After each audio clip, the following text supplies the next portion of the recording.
नेपाल दर्पणमा साथी भोजेन्द्र बस्नेतसँगै अर्जुन पोखरेलको नमस्कार। नेपाल दर्पण उज्यालो रेडियो नेटवर्क काठमाडौँमा 90 मेगाहर्जसँगै देशभरि विभिन्न एफएम स्टेसनहरूबाट तथा मोबाइल एप्लिकेसन र अनलाइनबाट संसारभर एकसाथ प्रसारण भइरहेको छ। नेपाल दर्पण सुरु गरौँ मुख्य खबरका शीर्षकहरूबाट। वर्षाका कारण देशभरको जनजीवन प्रभावित, ठाउँ ठाउँमा बाढीको चेतावनी, काटेको धान खेतमै डुबेपछि किसान चिन्तित। असोजसम्म लक्ष्यभन्दा धेरै कोरोना विरुद्धको खोप लगाउन सफल भएको सरकारको भनाई, 42% पहिलो र 33.5% पूर्ण मात्रा खोप लगाए। गोर्खाको शहीद लखन गाउँपालिकामा एकीकृत कृषि फर्म मौलाउँदै विदेश जान ठिक्क परेका र विदेशबाट फर्किएका युवाको आकर्षण। युवा किसानहरू जो विदेश गएर चाहिँ फर्किनु भएको छ, उहाँहरूले चाहिँ अलिकति लगानी गरेर एकीकृत कृषि फर्मप्रति चाहिँ आम्दानी पनि गर्न सुरु गर्नुभएको छ। म्यानमारमा सैन्य कुको विरोध गर्दा पक्राउ परेका 5,500 जनालाई मुक्त गर्ने घोषणा, आफूहरू शान्ति र लोकतन्त्रको लागि प्रतिबद्ध रहेको सेना प्रमुखको भनाई। र साफमा सहभागी खेलाडीलाई 5 लाख रुपियाँका दरले रकम दिने सरकारको निर्णय। विश्वकप क्रिकेटमा आयरल्यान्डले नेदरल्यान्डलाई हरायो, श्रीलङ्का र पिएनजी बीचको खेल चल्दै। उज्यालो रेडियो नेटवर्कबाट प्रसारण भइरहेको नेपाल दर्पणमा अब सुनौँ पुरा खबर। वर्षाका कारण देशभरको जनजीवन प्रभावित भएको छ। कतिपय ठाउँमा पाकिसकेको तथा पाक्नै लागेको धान बालीमा क्षति पुगेको छ। पश्चिम र मध्यपश्चिमका धेरै ठाउँमा किसानले काटेको धान खेतमै डुबेको छ। सडकमा हिलो भएर तथा पहिरो झरेर आवत जावतमा समस्या भएको छ। दशैंमा घर गएकाहरू कार्यक्षेत्रमा फर्कदा हैरानी बेहोर्नु परेको बताएका छन्। मनसुन बाहिरिँदै गर्दा बङ्गालको खाडीमा उत्पन्न भएको न्यूनचापीय अवस्था र अफगानिस्तानमा पश्चिमी वायुको प्रभाव नेपालमा पनि परेको हो। अहिले देशका धेरैजसो ठाउँमा बदली भएको छ। सुदूरपश्चिम कर्णाली, लुम्बिनी र गण्डकी प्रदेशका केही ठाउँमा र बाँकी प्रदेशका थोरै ठाउँमा मेघ गर्जन र चट्याङसहित पानी परिरहेको छ। सुदूरपश्चिम र गण्डकी प्रदेशका 1-2 ठाउँमा भारी वर्षा भइरहेको मौसम पूर्वानुमान महाशाखाले जनाएको छ। राति पनि देशभर बदली भएर केही ठाउँमा ठूलो पानी पर्न सक्नेछ। हिमाली क्षेत्रमा हिमपातको सम्भावना रहेको महाशाखाले जनाएको छ। शनिबार रातिदेखि पानी पर्न सुरु भएको र यो क्रम पर्सिसम्म जारी रहने मौसमविदले बताएका छन्। भारतले उत्तर प्रदेश र उत्तराखण्ड राज्यमा रेड अलर्ट जारी गरेको छ। त्यहाँ 200 मिलिमिटर भन्दा बढी वर्षा हुने आकलन गरिएको छ। यस्तै नेपालको पश्चिम क्षेत्र डडेलधुरामा पछिल्लो 24 घण्टामा 179 मिलिमिटर वर्षा भइसकेको छ। यो भारतको आँकडासँग मिल्दोजुल्दो हो। यो अवस्था जलवायु परिवर्तनको असरसँग जोडिने जलवायु विज्ञ डाक्टर धर्मराज उप्रेतीले बताउनुभयो। मनसुनपछि हुने वर्षाले धेरै क्षति गर्ने भएकोले सतर्कता अपनाउन उहाँले आग्रह गर्नुभएको छ। यसैबीच अत्याधिक वर्षाका कारण भेरी, महाकाली, कर्णाली, पश्चिम राप्ती, नारायणी र गण्डकी नदीमा आएको बाढी खतराको तहसम्म पुगेको बाढी पूर्वानुमान महाशाखाले जनाएको छ। बैतडी, डडेलधुरा, डोटी, अर्घाखाँची, प्युठान, बागलुङ लगायत सुदूरपश्चिम, लुम्बिनी र गण्डकी प्रदेशका धेरैजसो ठाउँमा ठूलो पानी मापन भएको छ र थप वर्षा हुने पूर्वानुमान रहेकोले नदी तटीय क्षेत्रमा सतर्कता अपनाउन जल तथा मौसम विज्ञान विभागको बाढी सूचना केन्द्रले आग्रह गरेको छ। जिल्ला प्रहरी कार्यालय कैलालीले पनि सूचना निकालेर सुदूरपश्चिम प्रदेशमा भारी वर्षा हुन सक्ने सम्भावना रहेकोले नदी तटीय क्षेत्र र होचो भूभागमा बसोबास गर्ने नागरिकहरूलाई सतर्कता अपनाउन आग्रह गरेको छ। यसैबीच कैलालीमा नदीले बगाउँदा एकजना बेपत्ता भएका छन्। खुटिया नदीले बगाउँदा गोदावरी नगरपालिका वडा नम्बर 8 का गणेश आउजी बेपत्ता भएका र खोजी भइरहेको जिल्ला प्रहरी कार्यालय कैलालीले जनाएको छ। यस्तै गुल्मीमा खोलाले जीप बगाएको छ। बुटवलबाट गुल्मीको वामी टक्सारका लागि छुटेको लु 1ज 3432 नम्बरको यात्रुवाहक जीप खोला तर्ने क्रममा डहरे खोलाले बगाएको जिल्ला प्रहरी कार्यालय गुल्मीले जनाएको छ। खोलाको बीच भागमा जीप रोकिएपछि सबै यात्रु झरेका थिए। यात्रु झरे लगत्तै खोलाले जीप बगाएर बेपत्ता बनाएको सत्यवती गाउँपालिकाका अध्यक्ष पारेश्वर ढकालले जानकारी दिनुभएको छ। यसैबीच पहिरो र हिलोले बेनी जोमसोम सडक खण्डको काभ्रेभिरमा सडक बन्द हुँदा मुस्ताङ भ्रमणमा जान लागेका तथा भ्रमण सकेर फर्केका यात्रु बाटोमै अलपत्र परेका छन्। लामो समयपछि खुलेको मुस्ताङ जाने सडक फेरि बन्द हुँदा मुस्ताङमा आवत जावत तथा उपभोग्य सामग्री ढुवानीमा समस्या भएको छ। वर्षाका कारण बन्द भएका 236 सडकमध्ये 131 सडक अझै पनि पूर्ण रूपमा सञ्चालनमा आएका छैनन्। सञ्चालनमा आएका सडक पनि पछिल्लो वर्षाले प्रभावित भएका सडक विभागले जनाएको छ। सरकारले असोज मसान्तभित्रमा कोरोना विरुद्धको खोप लगाउन लिएको लक्ष्यभन्दा बढी जनसङ्ख्याले खोप लगाएको बताएको छ। असोज मसान्तमा लक्षित जनसङ्ख्यामध्ये 33% जनसङ्ख्यालाई खोप लगाउने लक्ष्य लिएकोमा 42.2%लाई पहिलो मात्रा र 33.5%लाई पूर्ण मात्रा खोप लगाइएको स्वास्थ्य मन्त्रालयले जनाएको छ। प्रधानमन्त्री शेरबहादुर देउबा गएको असार 29 गते नियुक्त भए लगत्तै कोरोना महामारीबाट नेपाली नागरिकलाई बचाउने कार्यलाई पहिलो प्राथमिकता दिइने र यसको लागि खोपको व्यवस्था गरी असोज मसान्तसम्म कम्तीमा 1/3 लक्षित वर्गलाई खोप लगाउने प्रतिबद्धता व्यक्त गर्नुभएको थियो। मन्त्रालयको परिवार कल्याण महाशाखाका निर्देशक डाक्टर विवेक कुमार लालले असोज मसान्तभित्र लक्ष्यभन्दा बढीलाई नै खोप लगाइएको जानकारी दिनुभयो। असोज मसान्तभित्र 33%, पुष मसान्तभित्र 2/3 र चैत मसान्तभित्रमा लक्षित सबै नेपालीलाई खोप लगाउने सरकारको योजना छ। अहिलेसम्म नेपालमा 1,48,58,710 मात्रा खोप आइसकेको छ। अब 2,41,58,780 मात्रा खोप खरिद तथा कोभ्याक्स सुविधा मार्फत ल्याइने महाशाखाको बाल स्वास्थ्य तथा खोप शाखाका प्रमुख सागर दाहालले जानकारी दिनुभयो। यसैबीच नेपालमा कोरोनाका सक्रिय सङ्क्रमितको सङ्ख्या 12,000 भन्दा तल झरेको छ। पछिल्लो 24 घण्टामा 937 जना निको भएसँगै सक्रिय सङ्क्रमितको सङ्ख्या 11,874 जनामा झरेको छ। अहिलेसम्म कोरोना सङ्क्रमण मुक्त हुनेको सङ्ख्या 7,82,393 जना पुगेको छ। यस्तै पछिल्लो 24 घण्टामा 591 जनामा कोरोना भाइरसको सङ्क्रमण पुष्टि भएको छ। 9,697 जनाको नमुना परीक्षण गर्दा 591 जनामा सङ्क्रमण पुष्टि भएको स्वास्थ्य तथा जनसङ्ख्या मन्त्रालयले जनाएको छ। थप 9 जनाको ज्यान गएसँगै नेपालमा कोरोना सङ्क्रमणका कारण ज्यान गुमाउनेको सङ्ख्या 11,293 जना पुगेको छ। भोलि मुस्लिम समुदायले सार्वजनिक बिदा पाउने भएका छन्। आज बसेको मन्त्री परिषदको बैठकले मोहम्मद जयन्तीको अवसरमा कार्तिक 2 गते अर्थात् भोलि मुस्लिम समुदायलाई सार्वजनिक बिदा दिने निर्णय गरेको सरकारका प्रवक्ता तथा सञ्चार तथा सूचना प्रविधि मन्त्री ज्ञानेन्द्र बहादुर कार्कीले जानकारी दिनुभयो। यस्तै प्रधानमन्त्री शेरबहादुर देउबा ग्लास्गोमा आयोजना हुने जलवायु परिवर्तन सम्बन्धी वर्ल्ड लिडर समिटमा सहभागी हुनुहुने भएको छ। आज बसेको मन्त्री परिषदको बैठकले समिटमा सहभागी हुन प्रधानमन्त्री देउबाको नेतृत्वमा प्रतिनिधि मण्डल गठन गर्ने निर्णय गरेको छ। यस्तै बैठकले आबुधाबी डायलगको 6औं मन्त्रीस्तरीय परामर्श बैठकमा सहभागी हुन श्रम रोजगार तथा सामाजिक सुरक्षा मन्त्रीलाई स्वीकृति दिने निर्णय गरेको छ। यस्तै प्रदेश 2 सरकारले मुस्लिम धर्मावलम्बीका धर्मगुरु पैगम्बर मोहम्मदको जन्मदिनको अवसरमा भोलि प्रदेश 2 भर सार्वजनिक बिदा दिने घोषणा गरेको छ। यस्तै कर्णाली प्रदेशले कोजाग्रत पूर्णिमाका अवसरमा पर्सि सार्वजनिक बिदा दिने निर्णय गरेको छ। बोक्सीको आरोपमा भाउजूलाई हत्या गरेको आरोपमा प्रहरीले महोत्तरी गाउँपालिका वडा नम्बर 3 का 42 वर्षका सञ्जय कुमार झालाई पक्राउ गरेको छ। एकल महिला समेत रहेकी शिलादेवीलाई बोक्सीको आरोपमा देवरले गएको बिहिबार हत्या गरेका महोत्तरीका एसपी दिनेश आचार्यले जानकारी दिनुभयो। एसपी आचार्यका अनुसार आफ्नी श्रीमती रिङ्कुलाई टुनामुना गरेर गर्भ तुहाइदिएको भन्दै सञ्जयले भाउजू शिलादेवीको हत्या गरेको स्वीकारेका छन्। जनकपुर धाम उपमहानगरपालिका वडा नम्बर 24 सोना पाडामा बसेर ज्यालादारीको काम गर्दै आएका सञ्जय बुधबार राति साइकलमा घर पुगेर बिहिबार बिहान 3 बजेतिर भाउजूको हत्या गरी सञ्जय साइकलमै जनकपुर फर्किएको प्रहरी अनुसन्धानले देखाएको छ। पक्राउ परेका सञ्जयलाई जिल्ला अदालतबाट म्याद थपको अनुमति लिएर थप अनुसन्धान भइरहेको र कानुन अनुसार हदैसम्मको कारबाही हुने पनि एसपी आचार्यले बताउनुभयो। यसैबीच बाँकेमा घरेलु हिंसाबाट मारिएकी नकुन्नी धोबी र निर्मला कुर्मीको न्यायको लागि भन्दै स्थानीयहरूले काठमाडौँको माइती घरमा धरना सुरु गरेको आज 11औं दिन पुगेको छ। पीडितको न्यायको लागि भन्दै नेपालगञ्जदेखि 20 दिनको यात्रा गरेर काठमाडौँ आइपुगेका 15 जना पीडित परिवारका सदस्य तथा महिला अधिकार कर्मीहरूले माइती घरमा धरना दिएका हुन्। पीडित परिवारले धोबी र कुर्मी दुवैको हत्यारालाई कारबाहीको माग गरेका छन्। सीधा कुरा प्रष्ट विचार यो हो उज्यालो रेडियो नेटवर्क काठमाडौँमा 90 मेगाहर्ज। नेपाल दर्पणमा रिपोर्टसँगै खबरको सिलसिला बाँकी नै छ, सुन्दै गर्नुहोला।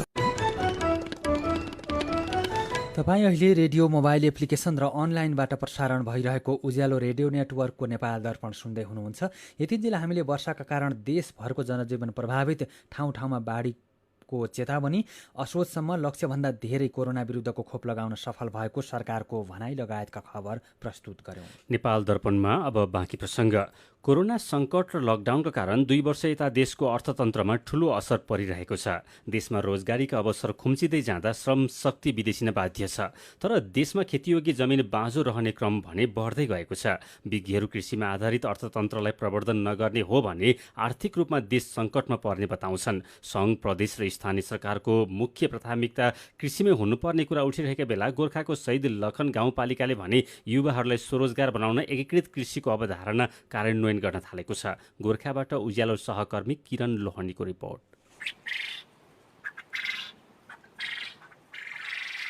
एकातिर विभिन्न जातका पंक्षी र अर्कोतिर बङ्गुरका माउ र पाठाको खोर। ठाउँ ठाउँमा माछा पोखरी अनि पोखरीको डिलभरी केराका बोट। गोर्खाको शहीद लखन गाउँपालिका वडा नम्बर 3 को लाफा नमुना कृषि फार्मको दृश्य हो यो। माछाका भुरा उत्पादन गरेर बिक्री गर्ने उद्देश्यले 2072 सालमा स्थानीय 10 जना युवाले सुरु गरेको फार्ममा अहिले तरकारी खेतीदेखि लोकल र ब्रोइलर कुखुरा, बँदेल, बङ्गुर, हाँस, टर्की र बट्टाई हुर्किरहेका छन्। कृषि र पशुपक्षी पालनलाई सँगसँगै अघि बढाइने यो तरिकालाई एकीकृत कृषिका रूपमा बुझ्ने गरिन्छ।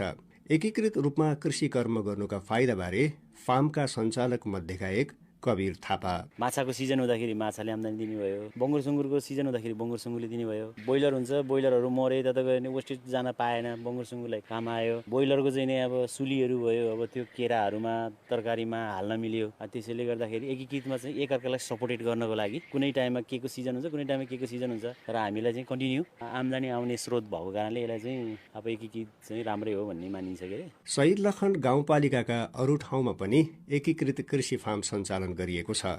वडा नम्बर 3 रैगर बेसीका 6 दाजुभाइ मिलेर 2072 सालदेखि कृषि तथा पशुपक्षी फार्म सञ्चालन गर्दै आएका छन्। सुरुमा बङ्गुर पालेर पाठापाठी उत्पादन गर्ने उद्देश्य राखिएकोमा अहिले माछा पालन, केरा खेती र तरकारी खेती पनि सुरु गरिएको छ। फार्मका सञ्चालक मध्येका एक पुष्प थापा। कुखुरा पाल्दाखेरि बङ्गुर पाल्ने एकदम जरुरत छ। के अरे बङ्गुर पाल्छ माछा पाल्ने, माछा पाल्छ भने केराको पनि एकदम उ छ। हामी कृषक दाजुभाइहरूलाई म के भन्न चाहन्छु भनेदेखि ब्रोइलर मात्रै पालेर चाहिँ कहिले पनि हामी माथि जाने भन्ने चाहिँ सोच नराखे हुन्छ। कुखुरा पालिसकेपछि बङ्गुर पाल्ने अनिवार्य। ब्रोइलर मर्छ भने सुँगुरले जुन त्यो मरेको ब्रोइलर जुन पकाएर हामीले पोलेर चाहिँ पकाएर खुवाइसकेपछि राम्रो फस्टिन्छ। सुँगुर या पाठापाठी भयो, माउै भयो, दुध पनि एकदम राम्रो दिने, राम्रो दिइसकेपछि बच्चाहरू नै राम्रो चाहिँ देखिने क्वालिटीको हुन्छ। शहीद लखन गाउँपालिकामा अहिलेसम्म 332 वटा कृषि तथा पशुपक्षी फार्म दर्ता भएका छन्। एउटा कृषि उपजबाट नोक्सानी भएमा अर्कोले घाटा पूर्ति गर्ने र फरक फरक मौसममा आम्दानी लिनका लागि कृषिसँगै पशुपक्षी पालनलाई पनि एकीकृत रूपमा अघि बढाउँदा फाइदा हुने बताउनुहुन्छ गाउँपालिका कृषि शाखाका प्रमुख ऋषि रोका।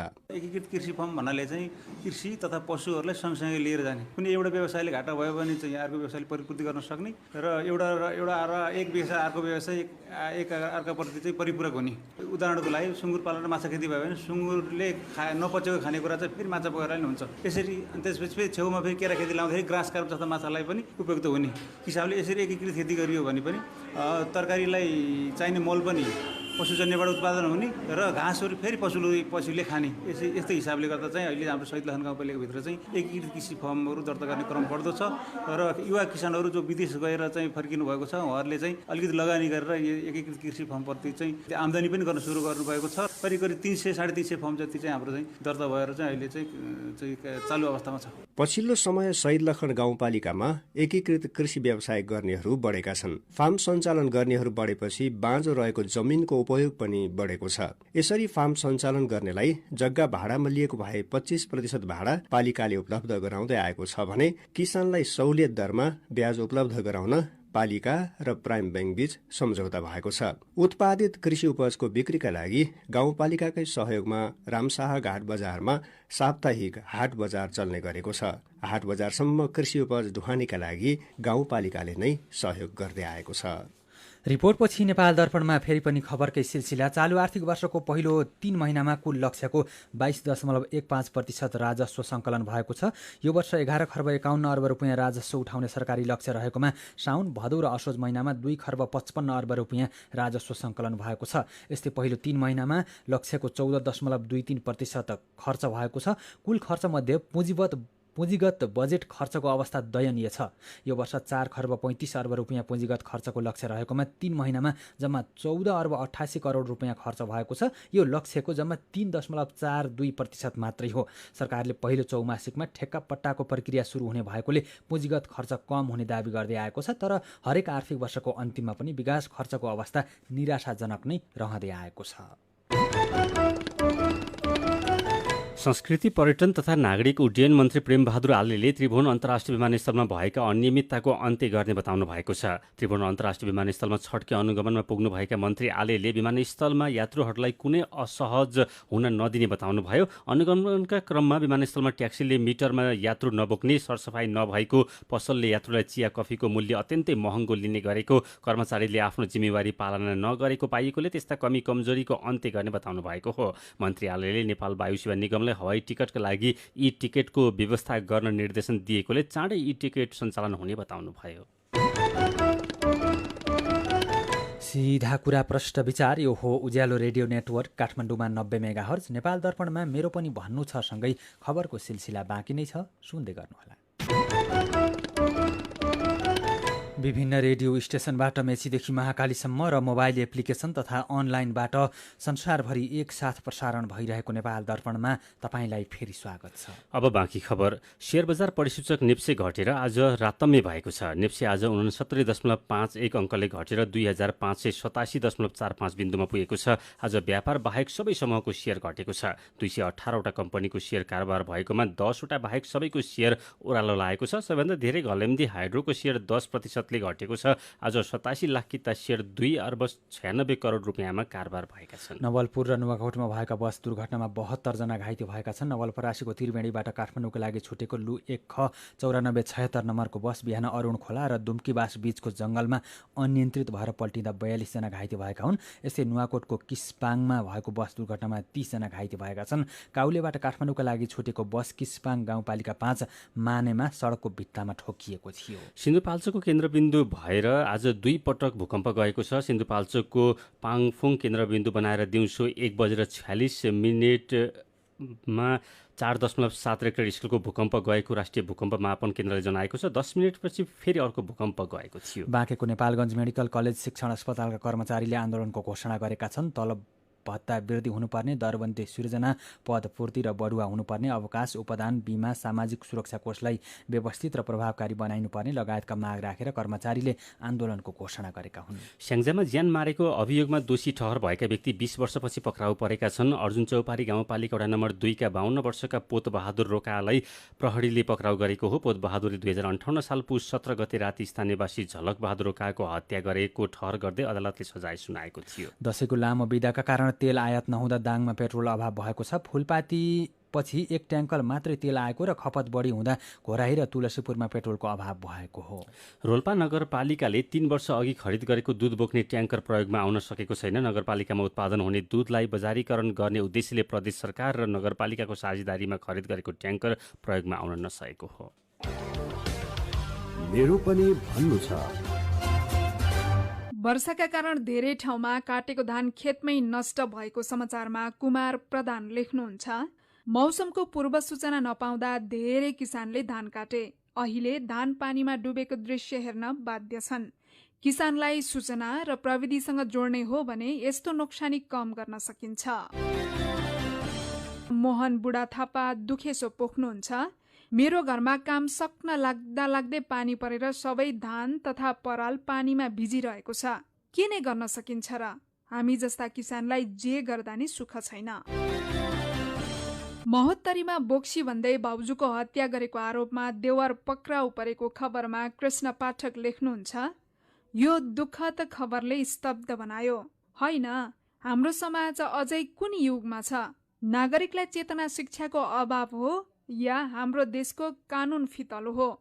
दोषीमाथि कडाभन्दा कडा कारवाही होस्। मृतकप्रति हार्दिक श्रद्धाञ्जली।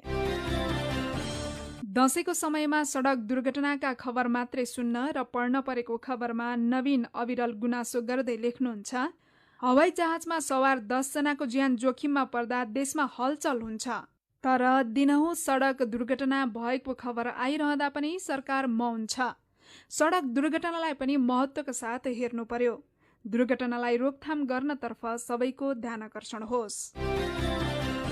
अनि यसै विषयमा बोधनाथ पौडेलको प्रतिक्रिया छ, लौ न, चाडबाडको बेलामा गाडी दुर्घटनाको खबरले अत्यास नै पारिसक्यो। सुरक्षित यात्राको खबर कहिले सुन्न पाइएला खै? विचारका लागि तपाईलाई धन्यवाद। मेरो पनि भन्नु छ।